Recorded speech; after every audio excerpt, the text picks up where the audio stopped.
Hello friends, स्वागत है आप सभी का निर्माण कैरियर एकेडमी की इस ऑनलाइन प्लेटफॉर्म पर। साथियों, आज की क्लास आप सभी विद्यार्थियों के लिए बहुत खास होने वाली है। आज की क्लास में हम लोग राजस्थान के महत्वपूर्ण शिलालेख और अभिलेखों को लेकर यहाँ पर हम लोग एमसीक्यू के बेसिस पर सभी चीजों को समझने का प्रयास करेंगे। एक बार पुनः आप सभी विद्यार्थियों का निर्माण कैरियर एकेडमी के इस ऑनलाइन प्लेटफॉर्म पर स्वागत है। आइए आगाज करते हैं आज की इस महत्वपूर्ण एमसीक्यू क्लास को, जिसमें हम लोग बहुत महत्वपूर्ण क्वेश्चन को हम देखने वाले हैं जो राजस्थान के महत्वपूर्ण शिलालेख के अभिलेखों से जुड़े हुए होंगे। बच्चों, ये हमारा पार्ट 2 है। इससे पहले हमने निर्माण कैरियर एकेडमी के जो चैनल है उस पर हमने एक और वीडियो इससे पहले अपलोड कर रखा है, उसे जाकर के जरूर आप देखें। वहां जाकर अगर इस वीडियो को आप देखते हैं तो आपकी समझ और अच्छे से बेहतरीन बन सकेगी। आइए आगाज करते हैं पार्ट 2 का। सबसे पहला क्वेश्चन है बच्चों, एपिग्राफी का शाब्दिक अर्थ क्या है? शिलालेखों का अध्ययन करना, प्राचीन सिक्कों का अध्ययन करना, कॉपी बनाना या बादला बनाना। साथियों, प्रश्न जैसा पूछा है वैसा आंसर आपके पास होना चाहिए। प्रश्न पूछा है एपिग्राफी का शाब्दिक अर्थ क्या है। बच्चों ध्यान रखना, एपिग्राफी का शाब्दिक अर्थ क्या होता है। कुछ बातें हैं जो आपको ध्यान रखनी है बच्चों। क्या क्या चीजें आपको ध्यान रखनी है, समझिएगा। सबसे पहले बच्चों होता है एपिग्राफी। एपिग्राफी का मीन क्या होता है, इसको समझो। एपिग्राफी का मतलब होता है, एपिग्राफी क्या है बच्चों? एपिग्राफी, इसी को बच्चों एपिग्राफी भी कहते हैं। ये बात आप ध्यान रखना। इसका मतलब होता है प्राचीन शिलालेखों का अध्ययन करना। किसका? प्राचीन शिलालेख या अभिलेखों का अध्ययन करना एपिग्राफी कहलाता है। क्या कहलाता है? शिलालेख या अभिलेखों का क्या करना? अध्ययन करना। क्या कहलाता है बच्चों? लेख का अध्ययन एपिग्राफी कहलाता है। ये बात ध्यान रखना, अध्ययन कहलाता है। जबकि विद्यार्थी ध्यान रखना, प्राचीन सिक्कों का अध्ययन करना न्यूमिस्मेटिक्स कहलाता है। क्या कहलाता है बच्चों? न्यूमिस्मेटिक्स। क्या कहलाता है? न्यूमिस्मेटिक्स कहलाता है। ये बात आपको ध्यान रखना, मैट्रिक्स कहलाता है। जबकि कॉपी क्या होता है बच्चों? कॉपी के बारे में ध्यान रखना, ऊंट की खाल के बने हुए, ऊंट की जो खाल होती है, ऊंट की जो खाल होती है, ऊंट की खाल से बने हुए जलपात्र। जलपात्र का मतलब बोतल, ऐसी बोतल जो बच्चों ऊंट जो होता है उसकी खाल से बोतलें बनाई जाती है। इस बोतल में साथियों आप गर्मी के समय पानी को अच्छा कूल रख सकते हैं, ठंडा रख सकते हैं। और साथियों अगर सर्दी का समय इसमें अगर गर्म पानी आपने डाल दिया तो वो ज्यादा समय तक आपको पानी गर्म ही देखने को मिलेगा। तो साथियों ऊंट की खाल से बने हुए जल पात्र या जो बोतल होती है बच्चों, उसे कॉपी कहा जाता है। जबकि बादला का मतलब होता है बच्चों जस्ता जो होता है, जस्ता जिसको जिंक कहते हैं बच्चों। जस्ते की बनी बोतलों को, बने जल पात्रों को या बोतलों को क्या कहते हैं बच्चों? जल पात्रों को क्या कहते हैं? बादला कहा जाता है। ध्यान रखना, कॉपी बच्चों बीकानेर का प्रसिद्ध है। यानी कि ये बोतलें कहां की प्रसिद्ध है बच्चों? बीकानेर की।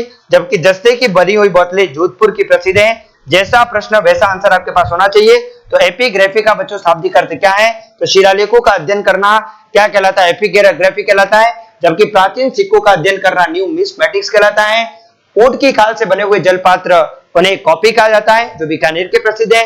और जस्ते या जिंक के बने हुए जलपात्र जो होते बोतलें होती हैं, इन्हें साथियों बादला कहा जाता है और ये जोधपुर के प्रसिद्ध हैं। जैसा प्रश्न वैसा आंसर, पहले क्वेश्चन का आंसर हो जाएगा ए इज करेक्ट आंसर। आइए आगाज करते हैं। अगला क्वेश्चन आपके सामने ये रहा, राय प्रशस्ति। साथियों एक बात ध्यान रखना, राय प्रशस्ति जो थी इसका दूसरा नाम बच्चों बीकानेर प्रशस्ति है। प्रश्न क्या पूछा है उसको लेकर के हम लोग बात करने वाले हैं, बीकानेर प्रशस्ति। विद्यार्थियों प्रश्न है कि राय प्रशस्ति या बीकानेर प्रशस्ति का प्रमुख शिल्पकार कौन था? जेता, अत्रि, कृष्ण भट्ट या रायसिंह। विद्यार्थियों इस क्वेश्चन में आपको ध्यान रखना है कि राय प्रशस्ति जो थी इसका प्रमुख चित्रकार जेता थे। कौन थे बच्चों? जेता। तो साथियों बीकानेर प्रशस्ति राय प्रशस्ति का दूसरा नाम है। इसको साथियों बीकानेर के किले में, बीकानेर दुर्ग में साथियों रायसिंह के द्वारा इसे क्या किया गया बच्चों? इसे उत्कीर्ण करवाया गया 1594 के अंदर। यह बात भी आपको ध्यान रखना है। तो 1594 ईस्वी में रायसिंह जी के द्वारा बीकानेर दुर्ग के अंदर राय प्रशस्ति या बीकानेर प्रशस्ति को उत्कीर्ण करवाया गया। इसका मुख्य जो शिल्पकार था वो जेता था।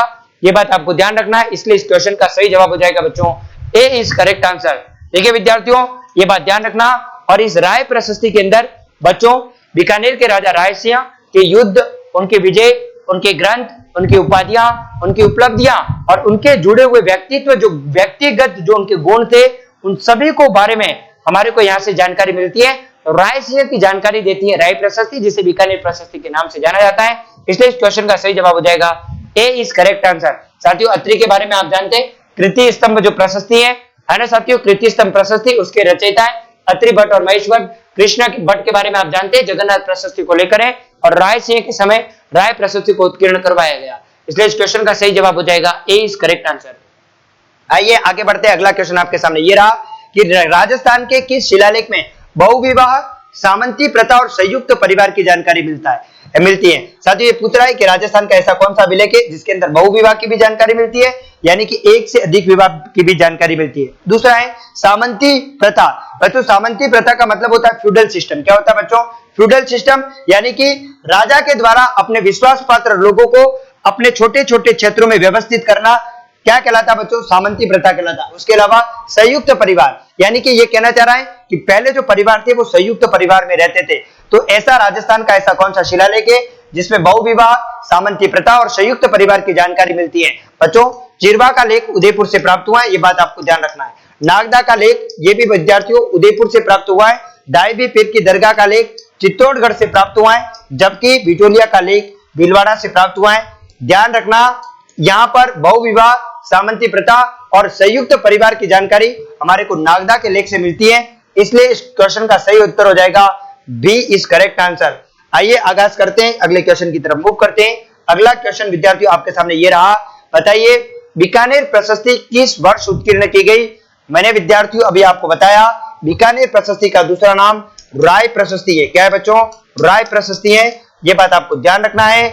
और कब इसे उत्कीर्ण करवाया गया ये पूछा गया है। तो साथियों 1594 ईस्वी सन में, 1273 में, 1700 में या फिर 1100 में। विद्यार्थियों ये क्वेश्चन आपको पूछा गया है।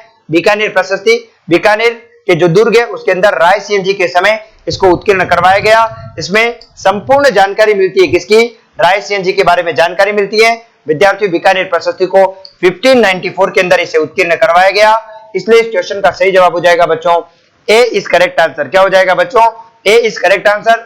आप सभी जानते हैं बीकानेर दुर्ग को बच्चों जूनागढ़ दुर्ग के नाम से भी जाना जाता है, ये बात भी आपको ध्यान रखना है। ठीक है साथियों, ठीक है, इसलिए इस क्वेश्चन का सही उत्तर हो जाएगा ए इज करेक्ट आंसर।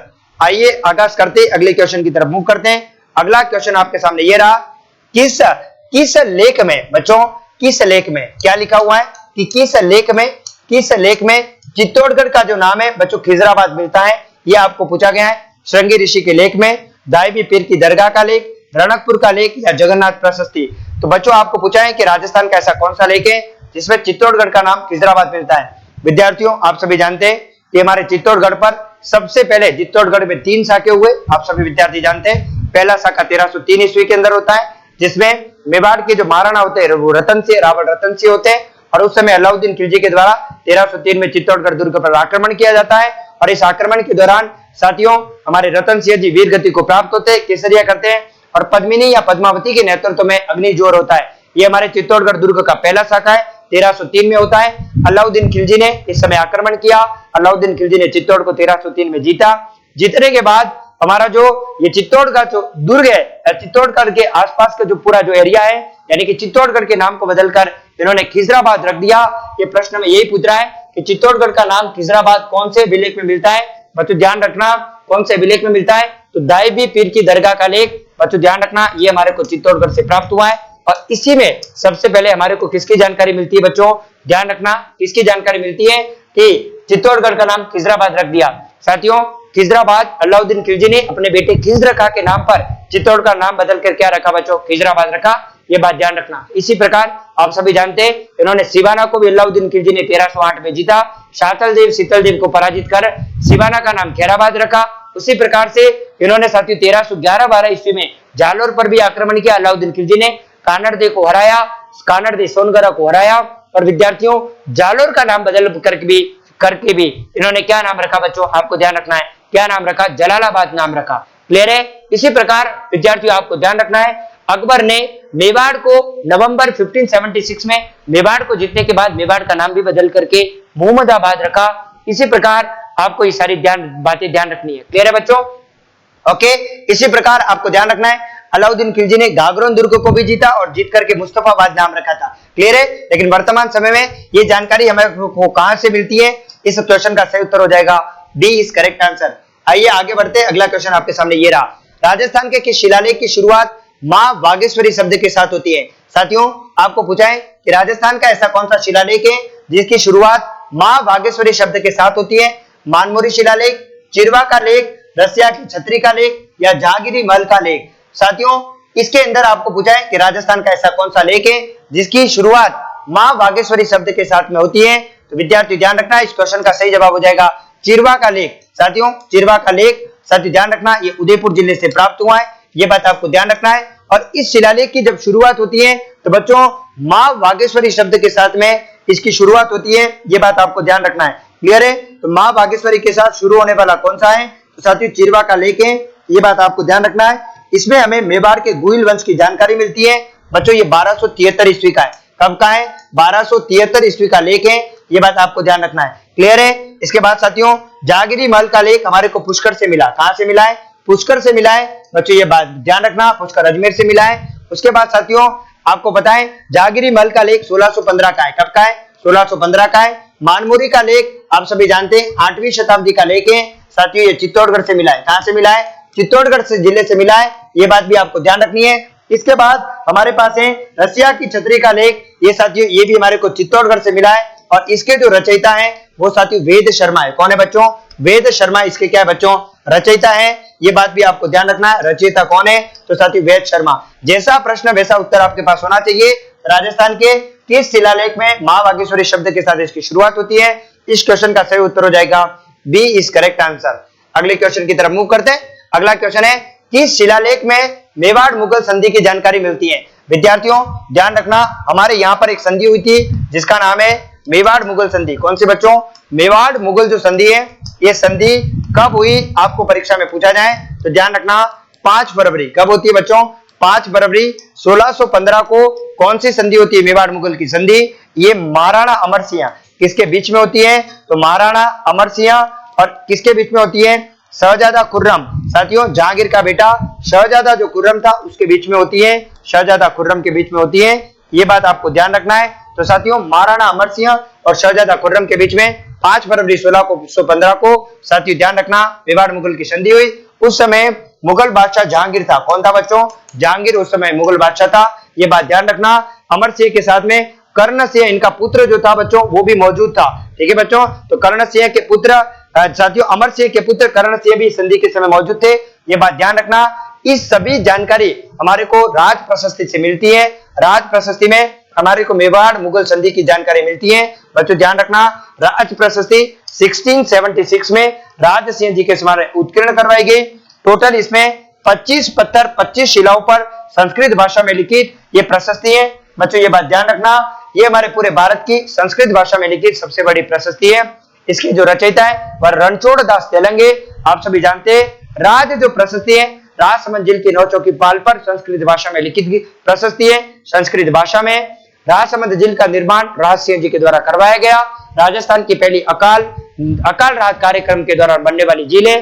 गोमती नदी के पानी को रोककर इस झील का निर्माण करवाया गया, ये सभी बात जानते हैं। और यहाँ पर घेवर माता का मंदिर भी यही पर स्थित है। ठीक है विद्यार्थियों, इस क्वेश्चन का सही जवाब हो जाएगा ए इज करेक्ट आंसर। क्या होगा बच्चों? ए इसका सही आंसर हो जाएगा, ये बात आपको ध्यान रखना है। क्लियर है बच्चों? गटियाला अभिलेख आप सभी जानते हैं। गटियाला अभिलेख कहां से मिला है? तो गटियाला जो अभिलेख है बच्चों वो जोधपुर ग्रामीण से प्राप्त हुआ है।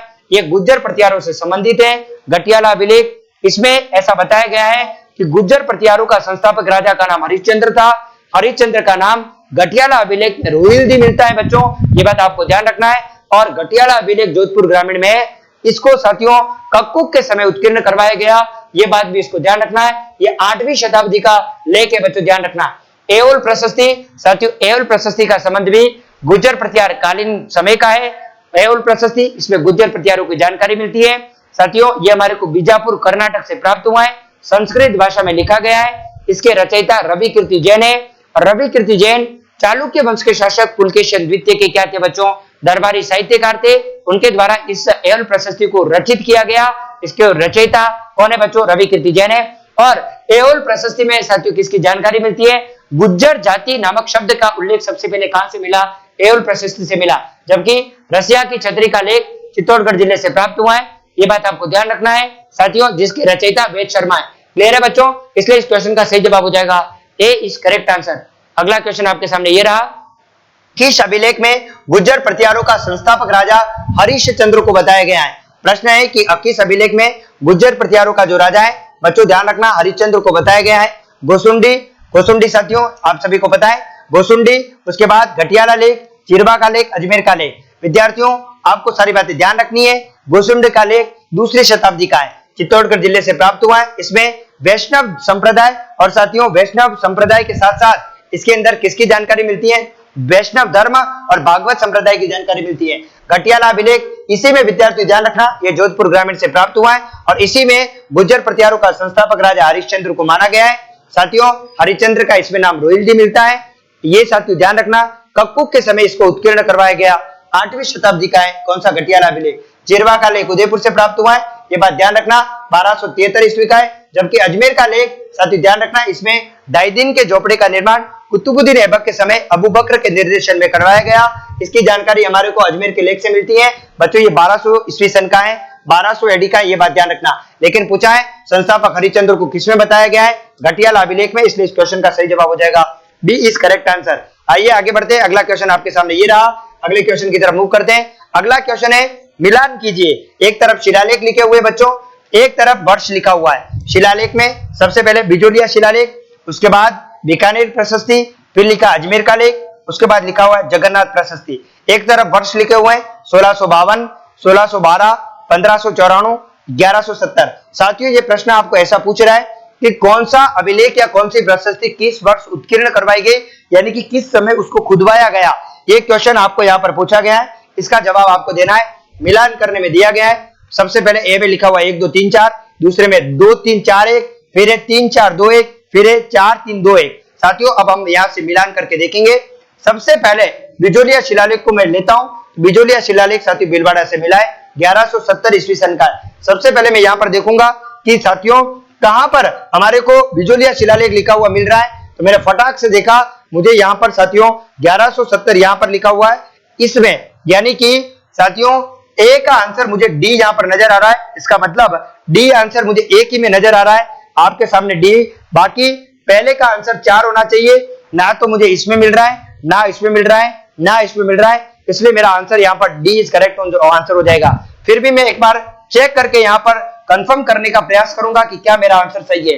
विद्यार्थियों बीकानेर प्रशस्ति, इसी को साथियों राय प्रशस्ति कहते हैं।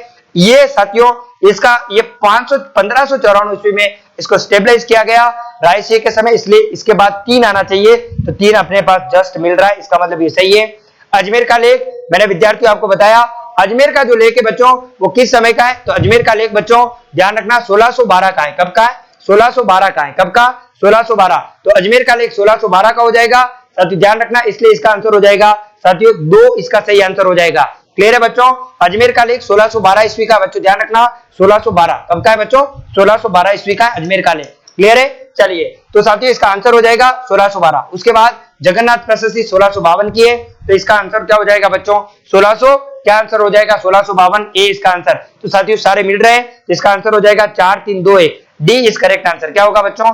D is correct answer. Clear है? आगे बढ़े, इस क्वेश्चन का सही जवाब क्या हो जाएगा बच्चों? ध्यान रखना डी इज करेक्ट आंसर। ठीक है, जैसा क्वेश्चन आपको पूछा जाए वैसा आंसर विद्यार्थियों आपके पास होना चाहिए, ये बात आपको ध्यान रखना है। ठीक है विद्यार्थियों, अजमेर का लेख साथियों इसमें एक प्रश्न में एक बात आपको ध्यान रखना है, इस क्वेश्चन में अंदर साथियों अजमेर के लेख को लेकर के यहाँ गड़बड़ी है। विद्यार्थी ध्यान रखना, अजमेर का लेख 1200 ईस्वी सन का है, ये बिल्कुल सही है बच्चों, 1200 एडी का है। तो यहाँ पर हमारे को चेंज करना पड़ेगा, अजमेर का लेख विद्यार्थियों 1612 एडी का नहीं होकर 1200 एडी होगा। विद्यार्थियों ध्यान रखना 1200 एडी का ही है कौन सा? अजमेर का लेख, और इसमें अबू बकर के द्वारा डाइदिन के झोपड़े बनने का जानकारी मिलती है। अब जाकर के सही हुआ, बिजोलिया का शिलालेख 1170 का है, बीकानेर प्रशस्ति 1594 की है, अजमेर का लेख 1200 एडी का है, जबकि जगन्नाथ प्रशस्ति 1652 की है। अब जाकर इसका आंसर सही हुआ, D is correct answer. Clear है बच्चों? आगे बढ़ते हैं नेक्स्ट क्वेश्चन की तरफ। अगला क्वेश्चन आपके सामने ये रहा। विद्यार्थियों आपको सुमेलित सही सुमेलित है, इसने यूं पूछा है कि इसमें से कौन सा सही सुमेलित है। राज प्रशस्ति एक तरफ प्रशस्ति है, एक तरफ उसका सन दे रखा है, इसमें से एक सही है 3 गलत है बच्चों, ये बात आपको ध्यान रखना है। साथियों सबसे पहले है राज प्रशस्ति 1576 ईस्वी सन, अजमेर का लेख 1300 एडी ईस्वी सन, कीर्ति स्तंभ प्रशस्ति 460 ईस्वी सन का, या कुंभलगढ़ प्रशस्ति 1360 ईस्वी सन का। इसमें एक गलत है बच्चों, उसको हम लोग चेक करते हैं।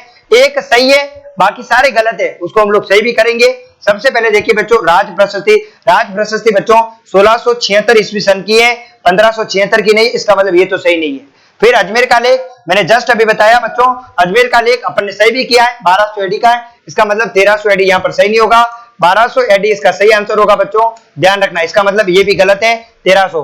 फिर कीर्ति स्तंभ प्रशस्ति ये 1460 ईस्वी की है बच्चों, बिल्कुल साथियों सही है, इसका आंसर यही आंसर होगा। कीर्ति स्तंभ प्रशस्ति जो है चित्तौड़गढ़ के अंदर साथियों ये 1460 ईस्वी सन की है, कुंभा के समय से उत्कीर्ण करवाया गया। कुंभलगढ़ प्रशस्ति 1360 बच्चों ये भी गलत है साथियों, ये 1460 ईस्वी के अंदर है साथियों, इसलिए इसमें एक ही सही है, बाकी सब गलत है। कौन सा सही है? सी इसमें सही है, कीर्ति स्तंभ प्रशस्ति 1460 ईस्वी सन की है, इसलिए इस क्वेश्चन का सही जवाब हो जाएगा बच्चों सी इज करेक्ट आंसर। क्या होगा? सी इज करेक्ट, इसके अंदर सही आंसर होगा। ठीक है विद्यार्थियों, अगला क्वेश्चन है कि शिलालेख में काल भोज, ठीक है साथियों, ये काला भोज नहीं है बच्चों, काल भोज है। क्या है बच्चों? काल भोज। ठीक है, काल भोज, बप्पा रावल का वास्तविक नाम काल भोज था, तो किस शिलालेख में काल भोज एवं बप्पा रावल को अलग अलग बताया गया है बच्चों? राय प्रशस्ति में, बडली के लेख में, रणकपुर प्रशस्ति में, या इनमें से कोई नहीं? तो विद्यार्थियों ऐसा कौन सा लेख है जिसके अंदर हमें विद्यार्थियों काल भोज और बप्पा रावल को अलग अलग बताया गया है? बच्चों ध्यान रखना, रणकपुर प्रशस्ति में, रणकपुर प्रशस्ति हमें पाली से प्राप्त हुई है और ये 1439 ईस्वी सन की है। कब की है बच्चों? एडी की है। कब की है? 1439 ईस्वी सन की है, रणकपुर पाली से हमें प्राप्त हुई है, जिसमें काल भोज और बप्पा रावल दोनों को अलग अलग बताया गया है, इसलिए इस क्वेश्चन का सही जवाब हो जाएगा बच्चों सी इज करेक्ट आंसर। क्या आंसर हो जाएगा? सी इज इसका सही आंसर हो जाएगा। क्लियर है बच्चों? अगले क्वेश्चन की तरफ मूव करते हैं। अगला क्वेश्चन सही सुमेलित कौन सा है आपको ये पूछा गया है, इसमें से एक सही सुमेलित है, बाकी सब नहीं है। किस प्रकार से क्वेश्चन है उसको हम चेक करते हैं। पहले एक तरफ बच्चों शिलालेख लिखे हुए हैं, एक तरफ वर्ष लिखा हुआ है, आइए चेक करते हैं कौन सा सही सुमेलित है। रसिया की छतरी का लेख, उसका रचयिता वेद शर्मा है क्या? चिरवा के लेख का पारश्व चंद्र, साथियों मानमोरी शिलालेख का पुष्य, ये पुष्य लिखा हुआ है बच्चों, पुष्य। क्या है बच्चों? ये क्या लिखा हुआ है? पुष्य। और उपयुक्त सभी सत्य हैं, इस प्रकार से आपको पूछा गया है, तो साथियों ध्यान रखना, रसिया की छतरी के लेख के रचयिता कौन है? वेद शर्मा, ये बिल्कुल सही है। उसके बाद चिरवा का लेख साथियों, इसके भी रचयिता पारश्व चंद्र, ये भी सही है। और मानमोरी शिलालेख का जो रचयिता है वो भी कौन है बच्चों? पुष्य सही है। इसका मतलब इसका ये सभी सही है, इसलिए इस क्वेश्चन का सही जवाब हो जाएगा बच्चों डी इज करेक्ट आंसर। क्या आंसर होगा? डी इसका सही आंसर हो जाएगा। अब हम आगे बढ़ते हैं अगले क्वेश्चन की तरफ। तो विद्यार्थियों आज की क्लास में हमने राजस्थान के शिलालेख और अभिलेख को लेकर जितने भी महत्वपूर्ण क्वेश्चन थे उनको लेकर के हम लोगों ने बात की है साथियों। तो साथियों ऐसे ही क्वेश्चनों के लिए आप हमारे साथ में जुड़कर आप अपनी तैयारी को बेहतरीन बना सकते हैं। हमारे यहाँ पर सारे ऑफलाइन बैचेस अभी चल रहे हैं, तो विद्यार्थियों आप हमारे साथ ऑफलाइन बैचेस में जुड़कर अपनी तैयारी को और भी मजबूत बना सकते हैं। विद्यार्थियों फिर मिलेंगे कल की क्लास में। निर्माण कैरियर एकेडमी के इस ऑनलाइन प्लेटफॉर्म को सब्सक्राइब, लाइक और शेयर करना आप बिल्कुल भी ना भूलें। फिर मिलेंगे कल की क्लास में, जब तक के लिए आप सभी विद्यार्थियों को जय Shri Krishna, Radhe Radhe. Thank you very much, thank you.